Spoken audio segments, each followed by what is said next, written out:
Hello, good morning, नमस्कार। आप सभी का स्वागत है स्पिरिचुअलिटी मैटर्स अध्यात्म की ओर मेरे इस चैनल पे। आई होप सब अच्छा कर रहे होंगे अपनी लाइफ में, बहुत कुछ सीख रहे होंगे इन गीता सत्रों से और इन गीता सत्रों का आनंद भी ले रहे होंगे। हम अभी अभी जो हम कर रहे हैं वो है 18वां अध्याय चल रहा है। अभी तक 74 सूत्र हो चुके हैं। आज 3 सूत्र ले रहे हैं, 75, 76 एंड 77। तो शुरू करते हैं आज का सेशन। Let's get started. निरोधादिनी कर्माणि जहाति जड़ धीय यदि मनोरथान प्रलापन च कर्तुम आपनोति तत्क्षणात्। इसका अर्थ जानते हैं। मूर्ख बुद्धि वाला व्यक्ति जहाँ एको चित्त की वृत्तियों का निरोध करना इत्यादि कर्म करता है, वहीं दूसरी तरफ तत्क्षण अपनी अनेक कामनाओं को लेकर तरह तरह के प्रलाप भी करता है। इसकी व्याख्या जान लेते हैं। मनुष्य के संपूर्ण कर्म, व्यवहार तथा आचरण चित्त की वृत्तियों का प्रतिबिंब मात्र हैं। जैसे चित्त की वृत्तियाँ होंगी, जैसा उसका मन होगा, वैसा ही उसका कर्म तथा व्यवहार होगा। यदि व्यवहार तथा कर्म बदल भी दिए जाएं तो भी मन नहीं बदलता है। पतंजलि कहते हैं, क्या कहते हैं, कि मन की भावनाओं को रोकना ही योग है। ठीक है। जबकि महर्षि अष्टावक्र कहते हैं कि चित्त के निरोध हेतु जो कर्म किए जाते हैं उनके द्वारा चित्त का निरोध होने के बजाय और उसकी चंचलता में वृद्धि हो जाती है, यानी मन और चंचल हो जाता है। ठीक है। क्योंकि प्रयासों के द्वारा जो निरोध आदि कर्म किए जाते हैं उनके पीछे वासनाएं, अपेक्षाएं, कामनाएं आदि जुड़ी रहती हैं। फिर निरोध कैसे संभव है, ये प्रश्न चिन्ह खड़ा कर रहे हैं महर्षि अष्टावक्र। इसलिए चित्त के निरोध हेतु किए गए समस्त कार्यों का तथा आचरण का त्याग कर देना चाहिए। कर्म केवल वासना के द्वारा प्रेरित होते हैं, इस कारण ये भी बंधन का ही रूप ले लेते। कह रहे हैं कि जो आपका कर्म है वो किसी न किसी वासना से ही आता है, तो ये भी एक बंधन बन जाता है। वही बता रहे हैं, बंधन का ही रूप ले लेते हैं जिससे ज्ञान नहीं हो सकता है। महर्षि का सारा उपदेश यही है कि जो भी कुछ मिलेगा वह सिर्फ बोध से ही मिलेगा, कर्म के द्वारा नहीं। वही कर्म में अहंकार, वासना, फल की इच्छा होगी, जिससे चित्त का निरोध नहीं हो सकता है। इसलिए संपूर्ण निरोध कर्म जैसे समाधि तथा ध्यान आदि का भी त्याग कर देना चाहिए, तभी उपलब्धि होगी। परंतु अगर कोई मूर्ख व्यक्ति या जड़ बुद्धि वाला मनुष्य इन कर्मों का त्याग करता भी है तो भी उसके अंदर कामनाएं होती हैं, आकांक्षाएं होती हैं, वासनाएं होती हैं, अहंकार होता है, जिसकी पूर्ति में वह लग जाता है, जिसके फलस्वरूप वह आत्मज्ञान से वंचित रह जाता है। इसका सार यही है कि चित्त की संपूर्ण यानी कह रहे हैं चित्त को पूर्ण जब तक शांत नहीं कर लिया जाता, तो वही बता रहे हैं कि इसका सार यही है कि चित्त की पूर्ण शांत अवस्था में भी आत्मज्ञान की प्राप्ति हो सकती है। निरोध आदि कर्मों को करने से अथवा उन्हें उद्देश्य पूर्ति के लिए त्यागने से नहीं होता। आचरण और कर्मों को करना अथवा छोड़ना महत्वपूर्ण नहीं है, महत्वपूर्ण है मूर्खता का त्याग कर देना, यानी उसका त्याग करना, और अज्ञान तथा भ्रम का त्याग करना। ठीक है। 76 देखते हैं। मंदा श्रुतवापि तत्वस्तु जहाति न जहाति विमूढ़ताम निर्विकल्पः बहि यत्नात् अंतर विषय लालसा। इसका अर्थ जानते हैं। यानी मंद बुद्धि अविवेकी आत्म तत्व के विषय में सुनकर भी अपनी मूढ़ता को नहीं छोड़ता है। वह यह भी नहीं सोच पाता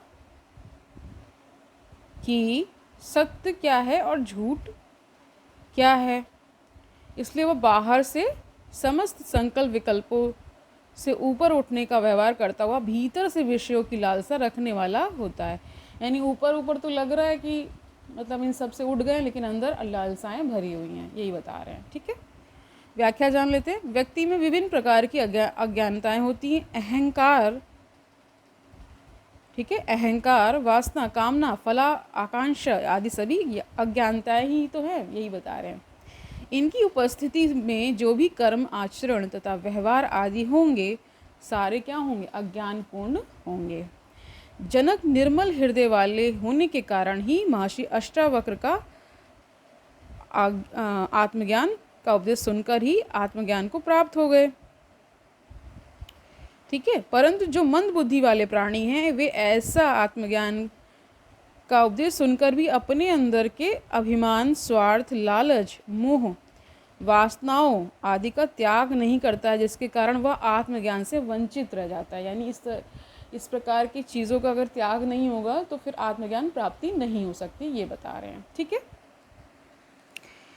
ऐसा मूर्ख अज्ञानी फिर चाहे बाहरी प्रयासों से निर्विकल्प ही क्यों ना हो जाए, फिर चाहे वह ज्ञानी के समान सारे कर्म करने लगे, चाहे वह वासना, अहंकार, कामना आदि को छोड़ने का सारा नाटक कर ले, तो भी वह मन के विषयों की लालसा रखने वाला ही होता है, क्योंकि उसमें बुद्धि कम होती है। मंद बुद्धि वाले आचरण को ग्रहण तथा त्याग से ही समझ सकते हैं, अंदर के गूढ़ तत्व को वे समझ नहीं सकते। ठीक है, यही कारण है कि अज्ञानी, अविवेकी, मूढ़ व्यक्ति कभी भी आत्मज्ञान को प्राप्त नहीं हो सकते हैं। 77 देख लेते हैं सूत्र। ज्ञानात् गलित कर्मः यह लोक दृष्टया अपि कर्म कृत न आपनोति अवसरम कर्तुम वक्तुम एव न किंचन। इसका अर्थ जानते हैं। ज्ञान के द्वारा जिसके सारे कर्म नष्ट हो जाते हैं, ऐसा महापुरुष लोक दृष्टि में कर्म करता हुआ प्रतीत होता है, परंतु ऐसा अवसर नहीं प्राप्त होता है कि वह यह कह सके कि मैं कर्म करता हूँ, अर्थात वह ना ही कुछ करता है और ना ही कुछ बोलता है कर्म के विषय में। ठीक है, इसकी व्याख्या जान लेते हैं। कर्म तो ज्ञानी तथा अज्ञानी दोनों ही करते हैं, परंतु दोनों के कार्यों में बाह्य अंतर न होते हुए भी आंतरिक रूप में बहुत बड़ा अंतर होता है। ज्ञानी के कर्म स्वभाव से होते, लोक कल्याणकारी होते हैं, आवश्यक तथा समर्पित कर्म होते हैं। वह कर्म को ईश्वर का आदेश मानकर करता है। ज्ञानी के कर्म के पीछे कोई वासना, फल की इच्छा, स्वार्थ, अहंकार आदि नहीं होता है, जबकि अज्ञानी मनुष्य के कर्मों के पीछे वासना, फल की आकांक्षा, स्वार्थ, अहंकार आदि सब होता है। अज्ञानी मनुष्य यदि लोक कल्याणकारी कार्य भी करता है तो उसके पीछे भी सम्मान प्राप्ति की इच्छा, यश प्राप्ति, स्वर्ग प्राप्ति की इच्छा रहती है। अज्ञानी मनुष्य तो ऐसे कार्यों को करने का मौका ढूंढता रहता है कि कहीं से उसे सेवा का अवसर प्राप्त हो जाए तो उसके लिए स्वर्ग जाने का मार्ग खुल जाएगा। उसको लोकहित, सेवा, समाज सेवा, दान, पुण्य, धर्म इत्यादि दूसरों की चिंता नहीं होती। चिंता सिर्फ स्वयं के स्वर्ग प्राप्ति की होती है, जिसके लिए वह अवसर ढूंढता रहता है। परंतु महर्षि कहते हैं कि ज्ञान के द्वारा कर्म का नाश हो जाता है, इसलिए ज्ञानी मनुष्य को कर्म करने की आवश्यकता ही नहीं होती है। परंतु ऐसा ज्ञानी भी लोक दृष्टि से कर्म करता है जो लोकहित में होता है। जिन कर्मों को करना आवश्यक होता है वह कर्म कर लेता है। वह स्वर्ग प्राप्त करने की इच्छा से या फल की आकांक्षा से कोई कर्म नहीं करता है, ना ही ऐसे कर्मों को ढूंढता है जिसका फल प्राप्त हो, और ना ही वह यह कहता है कि मैंने ऐसा किया है, क्योंकि वह निराभिमानी होता है। यही कर्म की कुशलता होती है जो सिर्फ ज्ञानी को ही प्राप्त होती है। ठीक है, तो आज के लिए इतना ही रखते हैं। आई होप आपने समझा होगा ज्ञानी और अज्ञानी का अंतर। ज्ञानी कौन है? जो कर्म करता हुआ भी नहीं कर्म करता, यानी वो सारे कर्म ऐसे करता है जो लोकहित में होते हैं, जो सर्व कल्याणकारी होते हैं, प्रभु को कह सकते हैं हाजिर नज़र रख करके सारे कर्म करते हैं। यानी कि वो साक्षी भाव में जीता है ना। जो ज्ञानी होता है वो साक्षी भाव में जीता है, और जो अज्ञानी होता है वो अभिमान, अहंकार, ये सारी चीज़ें लेकर के कर्म करता है। कुछ ना कुछ लालसा रहती है, कुछ भी कर्म करेगा उसके पीछे सोचेगा कि स्वर्ग प्राप्त हो जाए, ये प्राप्त हो जाए, वो प्राप्त हो जाए। तो यही दोनों का अंतर है। तो मैं ये उम्मीद कर रही हूँ ये ज्ञान आपको लाभ पहुँचा रहा है, आपके अंदर अध्यात्म के प्रति एक लालसा जगा रहा है। अध्यात्म से जुड़ना ही अपने आप में बहुत कल्याणकारी है। ज्ञान प्राप्त करना उससे भी बड़ा एक कर्म है।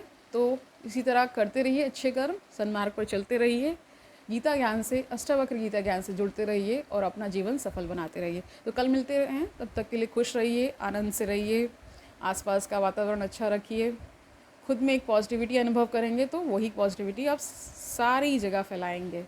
इसी उम्मीद के साथ तब तक के लिए हरिओम तत्सत।